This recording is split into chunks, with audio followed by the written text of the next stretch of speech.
Hello, my name is Joyce Rice. I am the founder and CEO of Smart Benefits Corp.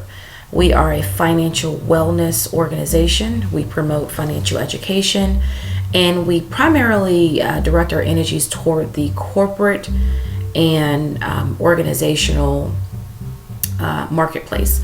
However, today I wanted to share a little bit more directly in the social media space. I personally made a post this week concerning savings, and I believe my words were, savings don't just happen, you have to have a plan. Well, that goes without saying. That is what most people would consider to be common knowledge or common sense. However, when you dig a little bit deeper and you really evaluate kind of the mind frame or the approach that is necessary to take when it comes to savings, you will realize just how much of an impact it has on your planning for 2017 or just planning those personal life events in general. The first thing that I want to share with you, the first money personality or the money concept that I would like to share with you is that personal goals are financial implications. So personal goals have financial implications. Anytime you set a goal or something that you want to achieve, you should coincidentally be planning your finances and evaluating your budget. So that is one very key factor that I wanted to share with you as you are looking at planning all those goals, those wonderful things that you want to do, those trips that you want to take, those businesses that you want to start, those businesses that you want to expand upon, real estate that you like to purchase, you name it, large purchases and the like.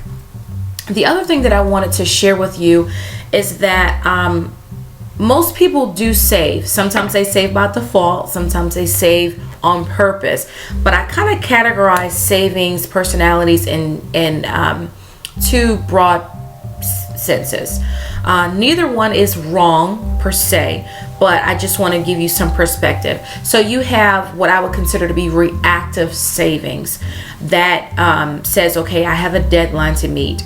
I have to have this amount of money by a certain time because let's say I am moving out of my current living space.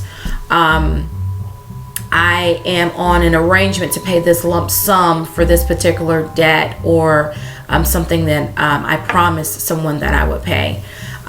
So reactive savings is one of those situations where it is circumstantial and possibly a condition of a circumstance that you're in, which compels you or forces you or coerces you to save.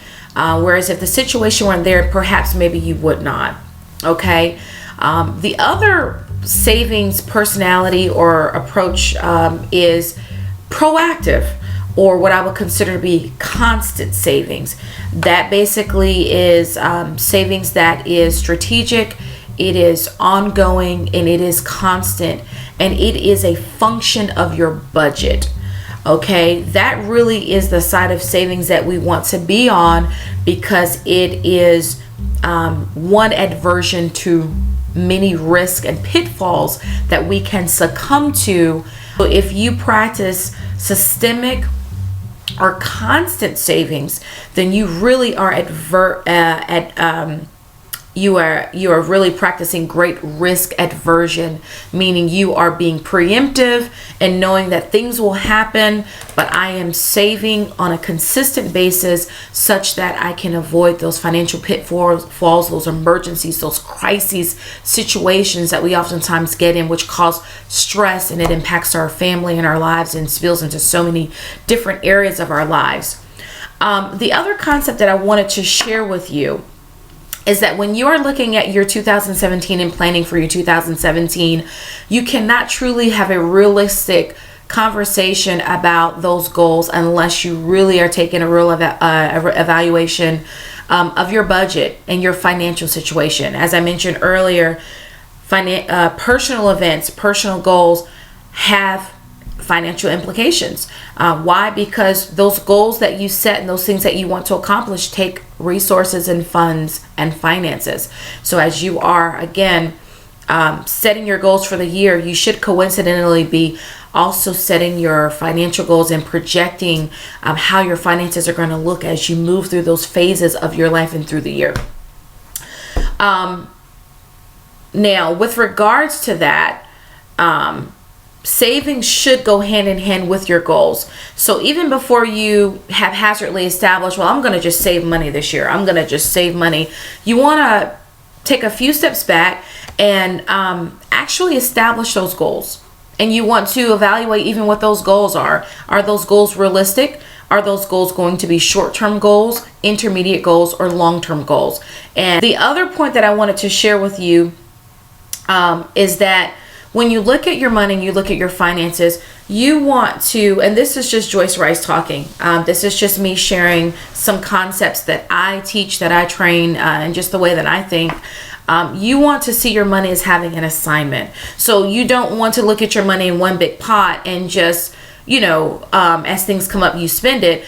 In your mind, when you look at your money, you should see it as a portfolio for that month when it comes to your budget, and that money should already be segmented or allocated on assignment to accomplish those goals for that month. So, my biggest takeaways today that I hope you take away is that when you're planning your year, know that you should be coincidentally budgeting and evaluating your finances as you're planning those goals.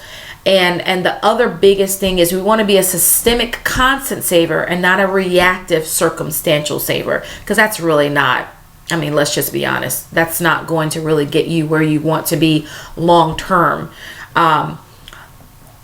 The final thing is, yes, see your money as having an assignment. Give your money an assignment. That way you can maintain integrity with those funds and knowing what you can spend, what you can't.